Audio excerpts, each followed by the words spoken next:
Friends,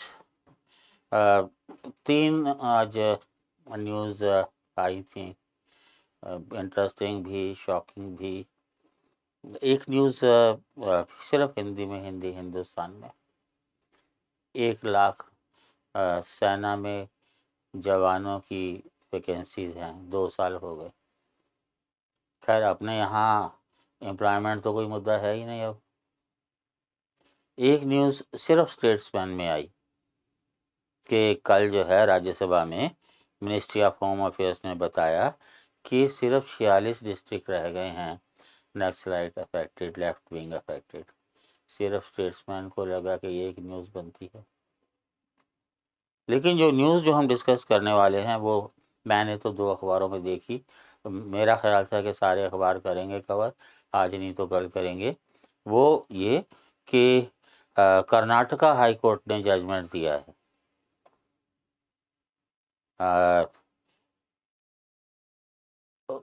man can be booked for rapping wife. Domestic violence का तो हमारे यहाँ रूल है ही। ये जो है अभी तक रूल बना नहीं है, सुप्रीम कोर्ट में बात चल रही है। हाई कोर्ट ने जो कुछ कहा वो सारा स्क्रीन पे है, आप जो हाईलाइट किया हुआ है वो ख़ास तौर से पढ़ सकते हो। कोर्ट ने ये भी कहा कि हम कोई कानून बनाने नहीं जा रहे हैं, ये तो लेजिस्लेचर का काम है। But they have covered it, exception 2 to section 375 of IPC and also POCSO. वो सबसे ऊपर जो लिखा हुआ है अंडर IP सेक्शन 376। ठीक है, जजमेंट कहना चाहिए बहुत अच्छी है। जो हस्बैंड वायलेंट हों उनके साथ ये व्यवहार होना चाहिए। पर मेरा एक मुद्दा थोड़ा अलग है कि हमारे यहाँ जितने भी लॉज बनते हैं वो इंडिविजुअल्स के लिए बनते हैं, लेकिन उसकी वजह से जो दूसरे लोग हैं, जो इनोसेंट लोग हैं, उनका जो कुछ बिगड़ता है, कानून उनके साथ क्या करता है भाई। जैसे ये जो केस है इसमें हमें नहीं मालूम कि उनकी इकोनॉमिक कंडीशन क्या थी वाइफ की। आमतौर पे जो डिपेंडेंट होते हैं फैमिलीज, उसमें हस्बैंड तो वैसे ही हिटलर होता है। तो अगर अर्निंग मेंबर अकेला हस्बैंड है तो मुझे नहीं लगता कि 90% या उससे ज़्यादा औरतें ऐसी कंप्लेंट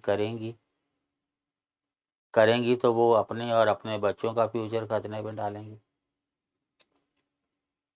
तो अगर कानून बने तो इन चीज़ों को नज़र में रखना चाहिए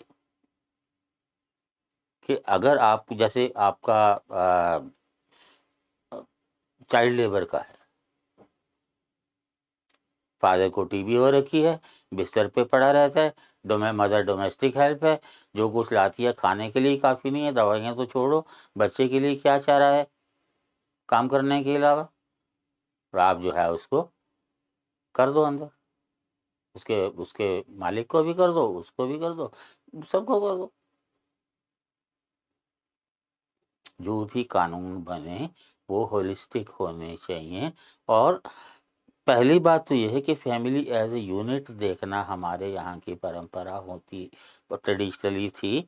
जिस ट्रेडिशन को आपके जज साहब ने क्या लिखा है बोल्ड लेटर में, the age old thought and tradition that the husbands are the rulers of their wives, their body, mind and soul should be effaced. मुझे नहीं लगता जज साहब को इंडियन सोशल सिस्टम की पहचान भी है। वो इंडियन सोशल सिस्टम की बात कर रहे हैं या अब्राहमिक रिलीजन्स की बात कर रहे हैं।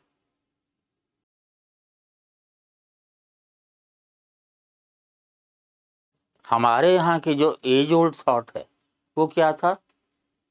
मैं कई बार इस बात को कह चुका हूँ कि हमारा जो ट्रेडिशनल सोशल सिस्टम था, जो होना चाहिए था, जो क्यों नहीं हुआ, क्या बदलाव आए, मैंने बहुत सारी वीडियोस में भी कहा है। और जो मेरी किताब जो जल्दी ही आएगी, the truth about caste and other essays, उसमें तो मैंने बाकायदा खुलासा किया है उसका। सारे जो लेफ्ट हिस्टोरियंस हैं उन सब का कहना यह है कि women have been at the receiving end right throughout in all the civilisations. मैं शायद बात कर चुका हूँ पिछली वीडियो में हुमायूं कबीर की। आर एस शर्मा भी यही कहते हैं, रोमिला झा भी यही कहते हैं, रोमिला थापर भी यही कहती हैं, आपके सुबीरा जायसवाल भी यही कहती है, वगैरह वगैरह वगैरह। लेकिन जो सबसे रिस्पेक्टेबल सोशियोलॉजिस्ट में से हुए हैं इंडिया में, पीएन प्रभु, उनकी किताब है हिंदू सोशल ऑर्गेनाइजेशन, और उनको कोई भी नहीं पढ़ता। वैसे ये जो पीढ़ी है इसको पढ़ने की आदत भी नहीं है। वो क्या लिखते हैं, विमेन मस्ट, अपने इंडियन सोशल सिस्टम के बारे में, women must always be honoured and respected by the father, brother, husband and brother in law who desire their own welfare, where वो तो है, the family in which women are passing their lives in suffering will soon crumble to pieces. One who desires prosperity of family life should always respect women folk of their house. In the family in which the wife is pleased with the husband and the husband feels happy with the wife, prosperity always resides. The householder should always try to maintain peace with female members of the house, वगैरह वगैरह वगैरह वगैरह। और ये सारा उन्होंने मनु से coat किया है, चैप्टर 3 से, उस मनु को जिसको आप लोग गाली देते रहते हैं। क्यों? क्योंकि किसी और ने गाली दी थी, ना उसने ढंग से पढ़ी थी और आपने तो पढ़ी नहीं है, क्योंकि आपका तो स्वभाव है ऐसा। लब्बू लुआब ये है, शुरू से मेरा मानना ये है कि अगर कोई सोशल इशू है तो उसका सॉल्यूशन सोसाइटी के अंदर से ही निकल सकता है, कानून बनाने से नहीं होता। डोमेस्टिक वायलेंस आपने बना दिया, आपको जान के हैरानी होगी कि प्रोपोर्शनेटली अमेरिका में 9 गुना ज़्यादा क्राइम होता है अगेंस्ट वुमेन। ठीक है, आप कहेंगे हमारे यहाँ रिपोर्ट कम होता है, कितना भी कम कर लोगे भाई। समाज के मुद्दे समाज ही सुलझाएगा, और उसके लिए समाज में जब तक अवेयरनेस नहीं होगी कोई सोल्यूशन नहीं निकलेगा। और अवेयरनेस के 2 ही स्पॉट्स होते हैं, एक फैमिली और एक प्राइमरी स्कूलिंग। फैमिली को तो हम डिस्ट्रॉय करने में लगे ही हुए, और स्कूल में जो शिक्षा होती है, कल ही मैं आइंस्टीन की एक स्टेटमेंट पढ़ रहा था, टाइम्स ऑफ इंडिया में आई थी, कि एजुकेशन क्या है।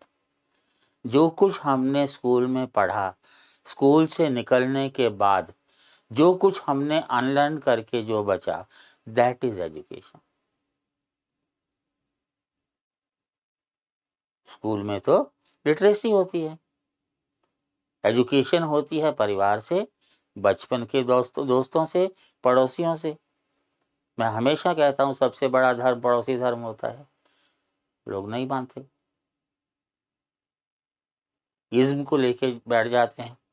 और मेरा ये पूरा मानना है कि जुडिशरी जब इस तरह की जजमेंट्स देती है तो एक चीज़ ध्यान में रखिए कि जुडिशरी को भी सोशल साइंसेस पढ़ने की ज़रूरत है।